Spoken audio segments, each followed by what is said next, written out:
এই লেকচারে আমরা লিস্ট ভিউ নিয়ে কাজ করব, অর্থাৎ যখন আমরা টুডুসগুলোকে লিস্ট আইটেম আকারে শো করতে চাইবো তখন আমাদের ভিউটা কেমন হবে, একটা পুরো লিস্ট টুডু লিস্ট দেখতে কেমন হবে সেই ভিউটা আমরা আজকে জেনারেট করব এই লেকচারে।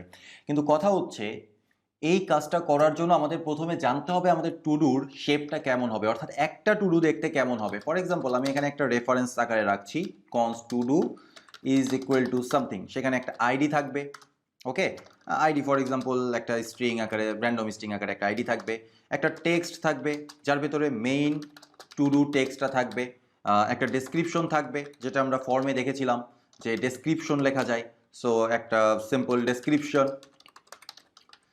আর আমরা দেখেছিলাম যে টাইম থাকবে, যে কখন কি হচ্ছে সেই টাইমটা থাকবে, সো একটা টাইম থাকবে সামথিং, সেটা আমরা ডাইনামিকভাবে জেনারেট করব।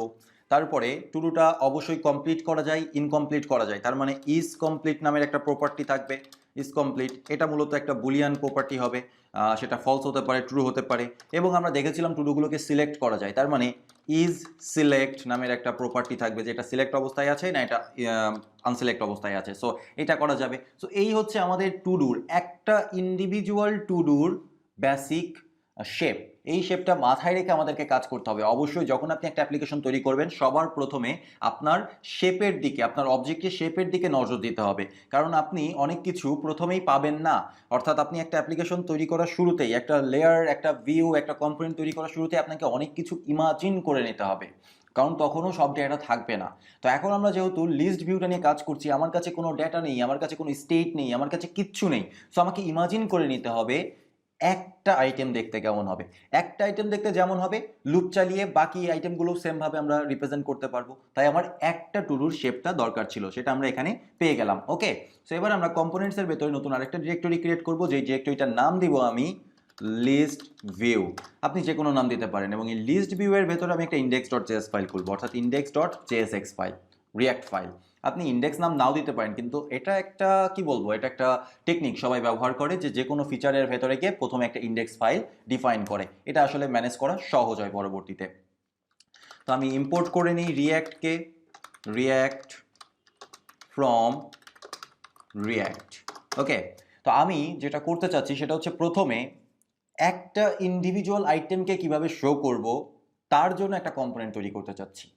যদিও দুইটা কম্পোনেন্ট তৈরি করার দরকার নেই, কাজ ছোট, অল্প একটু কাজ, এর জন্য দুইটা কম্পোনেন্ট তৈরি করার প্রয়োজন পড়ে না। আপনি দুইটা ফাইলেও সেটা করতে পারেন, আবার একটা ফাইলেও সেটা করতে পারেন, আবার একটা কম্পোনেন্টের ভেতরেও করতে পারেন, কিন্তু আমি এই কম্পোনেন্টটাকে আলাদাভাবে ডিফাইন করতে চাচ্ছি এই ফাইলের ভেতরেই। আপনি যদি মনে করেন এখানে লিস্ট আইটেম নামের একটা ফাইল ক্রিয়েট করে সেখানে করতে চাইলে সেটাও করতে পারবেন, নো প্রবলেম।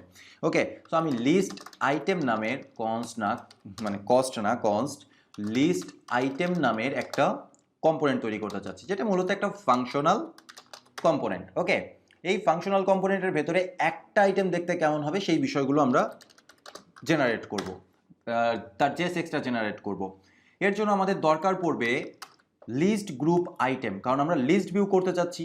আমরা জানি আনঅর্ডার্ড লিস্ট নিয়ে কাজ করতে চাইলে প্রত্যেকটা আইটেম লিস্ট গ্রুপ আইটেম ক্লাসের ভেতরে যায়, অর্থাৎ প্রত্যেকটা এলআই এর সাথে আমরা ক্লাস যুক্ত করতাম লিস্ট গ্রুপ আইটেম। তাহলে আমাদের রিয়াক্ট স্ট্র্যাপ থেকে এরকম একটা কম্পোনেন্ট ইম্পোর্ট করে নিতে হবে, সামথিং ফ্রম রিয়াক্ট স্ট্র্যাপ, এবং এখান থেকে আমরা অনেকগুলো কম্পোনেন্টকে ডিস্ট্রাকচার করে নিব। একটা হচ্ছে লিস্ট গ্রুপ আইটেম। ওকে, প্রথম কাজ হচ্ছে লিস্ট গ্রুপ আইটেম। তারপরে আমরা দেখেছিলাম যে প্রত্যেকটা আইটেমের ভেতরে একটা করে চেক বক্স আছে, সেই চেক বক্সটা জেনারেট করার জন্য আমরা নিব কাস্টম ইনপুট। আর আপনি কাস্টম ইনপুট না নিলেও পারবেন, নর্মাল ইনপুট নিলেও পারবেন, কিন্তু চেহারাটা একটু সুন্দর করার জন্য আমি কাস্টম ইনপুটটাকে নিচ্ছি। তারপরে ওই যে কমপ্লিট হবে না ইনকমপ্লিট অবস্থায় থাকবে না রানিং অবস্থায় থাকবে সেইগুলো স্টেটটা ম্যানেজ করার জন্য আমাদের একটা বাটন দরকার, সেজন্য আমি একটা বাটন নিয়ে নিচ্ছি, এবং প্রত্যেকটা কাজই আমার লিস্ট গ্রুপের ভেতরে, কারণ ইন্ডিভিজুয়াল আইটেমেরই প্রত্যেকটা আইটেমকেই আমি কাস্টম ইনপুটের মাধ্যমে সিলেক্ট করতে পারবো, চেকবক্স সিলেক্ট করতে পারবো, এবং রানিং থাকবে না কমপ্লিটেড হবে সেটাও আমি বাটনের মাধ্যমে বলে দিতে পারবো। এই জন্য লিস্ট আইটেম কম্পোনেন্টের জন্য এই তিনটা কম্পোনেন্ট আমাদের দরকার। ওকে, যেগুলো আমরা ইম্পোর্ট করলাম। এবার আমরা এক এক করে কাজ শুরু করি। লিস্ট গ্রুপ আইটেম এটা আমি কল করব, এর একটা ক্লাস নেম দিতে হবে। কেন ক্লাস নেম দিতে হবে? ক্লাস নেম না দিলেও চলবে, কিন্তু আমার যেহেতু আগে থেকে কোড করা আছে, আমি আগে থেকেই জানি যে কোথায় কোন ক্লাস নেমটা যদি আমি বসাই তাহলে চেহারাটা সুন্দর হবে। এখানে আমার প্রথমেই দরকার হচ্ছে ডিপ ফ্লেক্স, কারণ আমরা ফ্লেক্স বক্স নিয়ে কাজ করব। এখানে অনেকগুলো পার্টিশন আছে, প্রথমে একটা চেক বক্স আছে, তারপরে মেইন টেক্সট আছে, তারপরে আবার বাটন আছে একদম রাইট সাইডে। তো এই সিচুয়েশনটা বা এই লেআউটটা হ্যান্ডেল করার জন্য আমাদের ডিপ ফ্লেক্স দরকার বা ফ্লেক্স বক্সটা দরকার। আর আইটেমগুলোকে অ্যালাইন করার জন্য অ্যালাইন আইটেমস সেন্টার এই ক্লাস নেমটা আমাদের দিয়ে দেওয়া দরকার। ওকে, আচ্ছা, এবার লিস্ট গ্রুপ আইটেমের ভেতরে আমরা যেটা করব, প্রথম যে আইটেমটা নিব সেটা হচ্ছে কাস্টম ইনপুট। এই কাস্টম ইনপুটের ভেতরে আপনি যে কোনো টাইপের ইনপুট নিয়ে কাজ করতে পারেন। আমরা আপাতত কাজ করতে চাচ্ছি চেক বক্স নিয়ে। আর কাস্টম ইনপুটের ভেতরে কিছু করেন আর না করেন, আপনাকে একটা কাজ করতেই হবে, সেটা হচ্ছে আইডি প্রোভাইড করতেই হবে। আমরা কল্পনা করে নিচ্ছি যখন এই লিস্ট আইটেম কম্পোনেন্টটা কল করা হবে তখন অনেকগুলো প্রপস আকারে, অনেকগুলো জিনিস, অনেকগুলো ডেটা, অনেকগুলো ফাংশনালিটিস প্রপস আকারে আসবে। কি কি প্রপস আকারে আসবে? আমি আগেই বলেছি যে অনেক কিছু আমাদেরকে কল্পনা করে নিতে হবে এবং এই কল্পনা করার উপর ভিত্তি করে আমাদের মেইন কম্পোনেন্টগুলো ডিজাইন করতে হবে। তো প্রথমেই আমি কল্পনা করে নিচ্ছি একটা ইন্ডিভিজুয়াল টু ডু আইটেম আসবে। ইন্ডিভিজুয়াল টু ডু আইটেম, তাহলে এই প্রত্যেকটা টু ডুর একটা নির্দিষ্ট আইডি থাকবে, যেটা আমরা দেখেছিলাম, এই যে এখান থেকে শেপ থেকে দেখেছিলাম যে প্রত্যেকটা টু ডুর একটা ইউনিক আইডি থাকবে। তাহলে এই যে ইউনিক আইডি, কাস্টম ইনপুটের আইডিটা হতে হবে ইউনিক আইডি। তার মানে আমি এখানে আমার টু ডুর আইডিটাকে ব্যবহার করতে পারি, কারণ আমরা জানি টু ডুর আইডিটা ইউনিক আইডি। তাহলে ID is equal two two do dot ID. To do যেহেতু একটা অবজেক্ট, সেহেতু টু ডু ডট আইডি আমি ব্যবহার করতে পারি। এরপরে এই যে চেক বক্সটা চেকড অবস্থায় থাকবে কি থাকবে না, চেকড অবস্থায় থাকবে কি থাকবে না সেটা আমরা সিলেক্ট করে দিতে পারি, কারণ কখনো চেক অবস্থায় থাকতে পারে, কখনো চেকড অবস্থায় নাও থাকতে পারে। এবং এটা চেকড অবস্থায় থাকবে কি থাকবে না সেটা ডিপেন্ড করছে ইজ সিলেক্ট প্রপার্টির ওপরে। যদি ইজ সিলেক্ট প্রপার্টিটা ট্রু হয় তাহলে চেকড অবস্থায় থাকবে, যদি ফলস হয় তাহলে ফলস, মানে আনচেকড অবস্থায় থাকবে, তাই না? তাহলে আমি লিখতে পারি checked is equal two two do dot is select, এই প্রপার্টিটা। আর এই যে সিস্টেমটা, এই যে কাস্টম ইনপুটটা, এই চেক বক্সটা, এই চেক বক্সটাকে চেকড আনচেকড করার অর্থ হচ্ছে চেঞ্জ ইভেন্ট ঘটানো। তার মানে অন চেঞ্জ নামের একটা ইভেন্ট আমাদের দরকার, তাই না? তো এই জন্য আমরা এটাও কল্পনা করে নিচ্ছি যে এখানে যখন এই কম্পোনেন্টটা রেন্ডার করা হবে তখন এখানে প্রপস আকারে একটা মেথড পাঠানো হবে, যে মেথডটার নাম হচ্ছে টগেল সিলেক্ট। এটা আমি কল্পনা করে নিচ্ছি। কেন টগেল সিলেক্ট? কেন? কারণ এই যে ক্লিক করলে একবার সিলেক্ট হবে, একবার আনসিলেক্ট হবে, এই তো, এই জন্য আমরা টগেল সিলেক্ট নাম দিলাম। এবং এটা কখন হবে? যখন অন চেঞ্জ ইভেন্টটা ঘটবে তখন কি হবে? তখন এই যে টগেল সিলেক্ট আছে সেই টগেল সিলেক্টটা কল হবে। এবং টগেল সিলেক্ট কল হওয়ার সময় আমাদেরকে একটা ডেটা পাস করতে হবে। কোন ডেটা পাস করতে হবে? আইডি পাস করতে হবে। কেন আইডি পাস করতে হবে? কারণ আমাদের তো অনেকগুলো আইটেম থাকবে, অনেকগুলো টু ডু আইটেম। এই টু ডু আইটেমের ভিতরে কোন টু ডু আইটেমটার জন্য যে সিলেক্টটা কল হলো, টগেল সিলেক্টটা কল হলো, সেটা আমাদের বুঝতে হবে না? এটা বোঝার জন্য আমরা এখানে টু ডু ডট আইডিটা পাস করে দিলাম। তার মানে যখন আমরা এই টগেল সিলেক্টটা তৈরি করব, এখনো টগেল সিলেক্ট এক্সিস্টই করে না, আমরা বানাইনি, কিন্তু যখন এটা তৈরি করব তখন যেন টু ডু ডট আইডি আমরা আর্গুমেন্ট আকারে, প্যারামিটার আকারে নিতে পারি, সেটা আমাদেরকে মনে রাখতে হবে। ওকে, আচ্ছা, এটা গেল আমার একটা কাজ, কাস্টম ইনপুটের কাজ। এর পরবর্তীতে আমার টেক্সট এবং টাইমটা দেখানোর পালা, অর্থাৎ আমার টুরুর সাথে মেইন যে টেক্সটটা থাকবে সেটা এবং টাইমটা। এর জন্য আমি আরেকটা ডিভ নিয়ে নিব এবং এই ডিভ নেওয়ার পরে এর সাথে আমি কিছু ক্লাস নেম দিব, যেন দুই সাইড থেকে একটু জায়গা ফাঁকা থাকে। mx3, দুই সাইড থেকে অল্প একটু জায়গা ছেড়ে দিলাম। এইবার আমি h4 নিলাম, আপনি h5 নিতে পারেন, আপনি যে কোনো কিছু নিতে পারেন। এবং এর ভেতরে আমার যে টু ডু অবজেক্ট আছে সেই টু ডু অবজেক্টের ভেতর থেকে আমি টেক্সটটাকে নিব, কারণ আমার টু ডু অবজেক্টের শেপটা কি বলে দেখেন তো, এখানে টেক্সট নামের ভেতরে, টেক্সট প্রপার্টির ভেতরে আমার টু ডু টেক্সটটা থাকবে। ওকে, এর পরবর্তীতে আমি যেটা করব সেটা হচ্ছে একটা প্যারাগ্রাফ ট্যাগ নিব এবং সেখানে আমি টু ডুর টাইমটাকে দিব, কিন্তু টু ডুর টাইমটা থাকতেও পারে নাও পারে। যদি থাকে তাহলে একরকম হবে, না থাকলে আর এক রকম হবে, কিন্তু আমি জানি টু ডু মানে টু ডু টাইম থাকতে হবে। So to do dot time dot to date string, আমরা ডেট স্ট্রিংয়ে কনভার্ট করে দিতে চাচ্ছি। ওকে, এটা হচ্ছে আমার shape, to do dot time dot to date string. তার মানে আমার প্রথমে চেক বক্স চলে গেল, তারপরে আমার টেক্সট এবং টাইমটা চলে গেল, এবার আমার বাটন দেওয়ার পালা। তো আমি এখানে একটা বাটন নিব, এই বাটনের কিছু ক্লাস নেম দরকার পড়বে। তো আমি প্রথমে ক্লাস নেম প্রপার্টিটাতে গেলাম, মানে প্রপসটা ব্যবহার করলাম এবং এখানে বললাম মার্জিন লেফট অটো, কারণ আমরা দেখেছিলাম যে বাটনটা একদম রাইটে ঘেঁষে বসে থাকছে। তার কারণ কি? কারণ আমরা মার্জিন লেফট অটো করে দিয়েছিলাম, লেফট থেকে যেন মার্জিনটা অটোমেটিক্যালি চেপে রাইটে পাঠিয়ে দেয়। ওকে, এরপরে কালার আমরা খেয়াল করেছিলাম যে যখন কি অবস্থাতে থাকছে, যখন ইনকমপ্লিট অবস্থায় থাকছে তখন একটা কালার, যখন রানিং অবস্থায় থাকছে তখন একটা কালার, কমপ্লিট হলে একরকম কালার। তো আমরা এখানে লিখতে পারি কালার ইজ ইকুয়াল টু, এটা যেহেতু ডাইনামিক জাভাস্ক্রিপ্ট কোড লিখতে হবে, two do dot is complete. এই প্রপার্টিটার উপরেই মূলত ডিপেন্ড করছে আমার কালারটা কি হবে। যদি কমপ্লিট হয়ে যায় তাহলে সেটা ডেঞ্জার কালার, অর্থাৎ লাল, সব শেষ হয়ে গেছে লাল। আর যদি রানিং থাকে তার মানে এটা সাকসেস কালার, অর্থাৎ গ্রিন, এখনো কাজ চলছে। ওকে, এটা হচ্ছে আমাদের লজিক। এবং যেহেতু এটা একটা বাটন, সেই বাটনের একটা ক্লিক হ্যান্ডেলার দরকার, তাই না? হ্যান্ডেল ক্লিক ফাংশন দরকার। যেমনটা আমরা কল্পনা করে নিয়েছিলাম যে টগেল সিলেক্ট নামের কিছু একটা আমার কাছে পাস করা হবে, ঠিক তেমনি আমরা আবারও কল্পনা করে নিচ্ছি যে টগেল কমপ্লিট নামের একটা ফাংশন বা মেথড আমার কাছে পাস করা হবে। এই ফাংশনটা কি করবে? টগেল কেন? কারণ একই বাটন ক্লিক করলে পরে কমপ্লিট হবে, একই বাটন ক্লিক করলে আবার রানিং হয়ে যাবে। সো এই জন্য এটা টগেল কমপ্লিট। ওকে, সো আমার এখানে অন ক্লিক নামে যেই ইভেন্ট হ্যান্ডেলারটা থাকবে সেখানে আমি একই ওয়েতে কল করব এবং ফাংশনটাকে পাস করে কল করে দিব। কল করার সাথে সাথে আমাকে এখানে টু ডু ডট আইডিটা রেফারেন্স আকারে পাস করতে হবে, যেন যেখানে আমি এই ফাংশনটা তৈরি করি সেখানে আমি বুঝতে পারি যে কোন টু ডু আইটেমে ইভেন্টটা ঘটেছে। ওকে, আচ্ছা, এইবার মজার কাহিনী হচ্ছে আমার এখানকার মাঝখানের টেক্সটটা, অর্থাৎ বাটনের যে ভ্যালুটা মাঝখানে কি লেখা থাকবে সেটাও ডিপেন্ড করছে এই টুডুটা কমপ্লিটেড অবস্থায় আছে না কমপ্লিট অবস্থায় নেই। তো ইজ কমপ্লিট প্রপার্টির ওপরে সেটা ডিপেন্ড করছে। ইজ কমপ্লিট যদি কমপ্লিট হয়ে থাকে তাহলে এখানে লিখবো কমপ্লিটেড, আর আদারওয়াইজ আমি লিখবো রানিং। আপনি যে কোনো টেক্সট দিতে পারেন, it's up to you. So that is our component. এখন এই কম্পোনেন্টের অনেকগুলো প্রপ টাইপস আছে, কিন্তু সেই প্রপ টাইপসগুলো কিন্তু আমরা এখনো ডিফাইন করিনি। আমাদের অ্যাপ্লিকেশনে এখন প্রপ টাইপস ইনস্টলও করা নেই। সো আমরা প্রথমে ইয়ার্ন অ্যাড প্রপ টাইপসটাকে ইনস্টল করে নেব। প্রপ টাইপস এটাকে ইনস্টল করে নিব, কারণ যেহেতু অনেকগুলো প্রপস নিয়ে কাজ করতে হবে আমাদেরকে, আমরা যেন প্রপস ভুলে না যাই।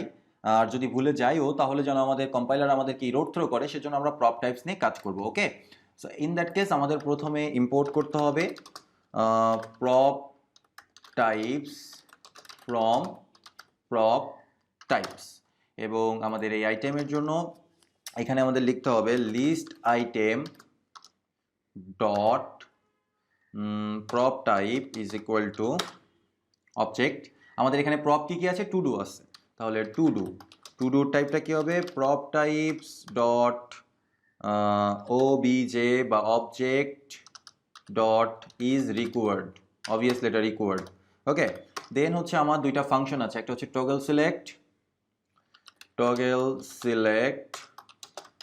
Prop types dot funk dot is required, কারণ এটা না দিলে পরে তো আসলে কাজই হবে না, সো এটা আমাকে দিতেই হবে। আচ্ছা, তারপরে আমার দরকার টগেল, বানান ভুল করেছি, টগেল কমপ্লিট। এটাও মূলত একটা function, prop types dot funk dot is required. এই ফাংশনটাও আমাদেরকে প্রোভাইড করতে হবে। ওকে, সো আমরা একটা টু ডু আইটেম কিভাবে রেন্ডার করব লিস্ট ভিউয়ের মাধ্যমে সেটা আমরা কমপ্লিট করে ফেলেছি। যখন এই কম্পোনেন্টটাকে আমরা কল করব উইথ দিস প্রপস, এই কম্পোনেন্টটা পারফেক্টলি কাজ করবে এবং একটা লিস্ট আইটেম পারফেক্টলি শো করতে পারবে। কিন্তু একাধিক লিস্ট আইটেম, যেহেতু আমাদের কাছে একটা টু ডু থাকবে না, একটা টু ডুর অ্যারে থাকবে, সেটা কিভাবে হ্যান্ডেল হবে? সেটা হ্যান্ডেল করার জন্য আমরা আরেকটা কম্পোনেন্ট তৈরি করব। তবে এখানে আমি প্রথমে এটাকে একটা কমেন্ট আউট করে দিব যে লিস্ট আইটেম কম্পোনেন্ট। ওকে, আচ্ছা, এবার আমরা নতুন আরেকটা কম্পোনেন্ট তৈরি করব। এখানে আপনি নতুন ফাইলে করতে পারেন, অর্থাৎ এই কম্পোনেন্টটাকেই নতুন একটা ফাইলে দিয়ে দিতে পারেন। এতক্ষণ ধরে যে কম্পোনেন্টটা তৈরি করলাম এটা হচ্ছে হেল্পার কম্পোনেন্ট। এখন আমরা মেইন কম্পোনেন্টটা নিয়ে কাজ করব, const list view, actual list view কম্পোনেন্টটা। এবং যেখানেও আমরা প্রপস আকারে অনেক কিছু পাবো বলে এক্সপেক্ট করছি, সেটা আমরা পরে চিন্তা করছি কি পাবো। আমরা রিটার্ন করব, কি রিটার্ন করব? আমরা একটা লিস্ট গ্রুপকে রিটার্ন করব। তো লিস্ট গ্রুপ রিটার্ন করতে চাইলে আমাদের লিস্ট গ্রুপটাকে ইম্পোর্ট করতে হবে, কারণ আমরা যখন নর্মালি কাজ করতাম বুটস্ট্র্যাপ দিয়ে তখন আমরা একটা ডিভ ইউএল রিটার্ন করতাম এবং ইউএল এর ভেতরে ক্লাস নেম প্রোভাইড করতাম লিস্ট গ্রুপ। সেটার আর আমাদের দরকার নেই, আমরা এখন লিস্ট গ্রুপ কম্পোনেন্টটাকে রিটার্ন করব। তাহলে লিস্ট গ্রুপ, এই লিস্ট গ্রুপ কম্পোনেন্টের ভেতরে আমরা এক্সপেক্ট করছি টু ডু আকারে অনেকগুলো টু ডুস পাবো। ওকে, প্রপস আকারে, টু ডু আকারে না, প্রপস আকারে অনেকগুলো টু ডুস পাবো। সেই টু ডুসটাকে ম্যাপ করব, ম্যাপ করলে এক একটা মানে এক একটা টু ডুর জন্য এই কম্পোনেন্টটা কল করব লিস্ট আইটেম, তাহলেই আমাদের কাজ হয়ে যাবে। ওকে, তো এই জন্য আমরা এক্সপেক্ট করে নিচ্ছি যে এখানে আমার টু ডু আসবে, এবং যেটা আমরা ডিস্ট্রাকচার করে নিলাম। ও টু ডু না, নট টু ডু, টু ডুস, অনেকগুলো টু ডু। ওকে, বা টু ডু লিস্ট, যেটা খুশি আপনি বলেন, কিছু যায় আসে না, আমি বললাম টু ডুস। এখানে আমরা ম্যাপ করব টু ডুস ডট ম্যাপ, এবং এখানে সিঙ্গুলার টু ডু পাবো, এবং এই সিঙ্গুলার টু ডুর সাথে আমরা কি করব, ওই যে লিস্ট আইটেমটাকে আমরা তৈরি করলাম, লিস্ট আইটেম, সেই কম্পোনেন্টটাকে কল করব। এখন এই কম্পোনেন্ট কল করার জন্য তো আমাদের আরও অনেক বিষয় দরকার। ফার্স্ট অফ অল, এই যে যেহেতু এটা লিস্টের ভেতরে আছে, আমাদেরকে একটা কি প্রোভাইড করতে হবে। সো কি is equal two do dot ID, যেহেতু এটা ইউনিক, সেটা আমরা কি আকারে প্রোভাইড করলাম। এরপরে আমাদের কি প্রোভাইড করতে হবে, টু ডু প্রোভাইড করতে হবে। টু ডু আমাদের কাছে আছে, সেটা আমরা জানি, ম্যাপ ফাংশনের ভিতরে আমরা একটা ইন্ডিভিজুয়াল টু ডু পাচ্ছি। So to do is equal to do. এরপরে আমরা দেখতে পাচ্ছি টগেল সিলেক্ট আমাদের দরকার, কিন্তু এই কম্পোনেন্টের ভিতরে তো টগেল সিলেক্ট নেই। এই টগেল সিলেক্ট তৈরি করা হবে যেখানে আমাদের সমস্ত লিস্টের স্টেটটা থাকবে সেখানে। তার মানে আমরা এক্সপেক্ট করে নিতেই পারি যে এই টগেল সিলেক্টটাও এখানে ই আকারে আসবে, প্রপস আকারে আসবে। তাহলে আমরা এখানে লিখব toggle select is equal to toggle select. ঠিক একইভাবে টগেল কমপ্লিটের কাজটাও হবে, কারণ টগেল সিলেক্টে যেভাবে কাজ করবে টগেল কমপ্লিটও ঠিক একই ওয়েতে কাজ করবে। ওকে, তাহলে আমি এখানে লিখব toggle complete is equal to toggle complete. That's all. এইবার এই লিস্ট ভিউ আইটেমের জন্য আমাদের প্রোটোটাইপগুলোকে, প্রপ টাইপসগুলোকে ডিফাইন করতে হবে, যেটা মূলত দেখতে একদম সেম টু সেম এটা। তাই আমি কি করতে পারি, এখানে এটা পেস্ট করে দিতে পারি, শুধুমাত্র লিস্ট আইটেমের বদলে লিস্ট ভিউ লিখে দিলাম। ওকে, অ্যান্ড ফাইনালি আমার এই কম্পোনেন্টটা কিন্তু এক্সপোর্ট করার কোনো দরকার নেই, কারণ এটা একটা চাইল্ড কম্পোনেন্ট, এবং যেই চাইল্ড কম্পোনেন্ট আমরা শুধু এখানেই ব্যবহার করব। শুধুমাত্র আমাদের এক্সপোর্ট করতে হবে এই কম্পোনেন্টটা, কারণ এই কম্পোনেন্টটা এই পুরো অ্যাপ্লিকেশনের বা এই পুরো ফাইলের জন্য মেইন কম্পোনেন্ট। ওকে, সো আমি এটাকে ডিফল্টভাবে export default list view export করে দিলাম। Okay, save. তাহলে আমাদের লিস্ট ভিউ জেনারেট করার জন্য যা যা কাজ ছিল, যে কম্পোনেন্ট তৈরি করার দরকার ছিল, সেই কম্পোনেন্ট আমরা তৈরি করে ফেলেছি। এর পরবর্তী লেকচারে আমরা দেখব যে সেম কাজটা টেবিল ভিউয়ের জন্য কিভাবে করা যায়। লিস্ট আর টেবিল একদম সেম, ডিফারেন্সটা হচ্ছে লিস্ট ভিউতে আমাদের নিজেদের থেকে ডিজাইনটা কল্পনা করে নিতে হয়, যেমনটা এখানে আমরা কি করেছি, প্রথমে কাস্টম ইনপুট নিয়ে কাজ করেছি, কোথায় কি বসাবো না বসাবো সবকিছু আমাদের মতো করে চিন্তা করতে হয় লিস্ট ভিউ কার্ড ভিউয়ের জন্য। কিন্তু টেবিল ভিউতে সবকিছু আগে থেকেই ডিফাইন করা থাকে, কয়টা কলাম থাকবে, কয়টা রো থাকবে, সবকিছু আগে থেকেই ডিফাইন করা থাকে। তো কলাম অনুযায়ী কোন কলামে কি কি বসবে সেগুলো বসাই দিলে হয়ে যাবে। অর্থাৎ লিস্ট আর টেবিল অলমোস্ট সেম, বরঞ্চ টেবিলটা আরো বেশি সহজ।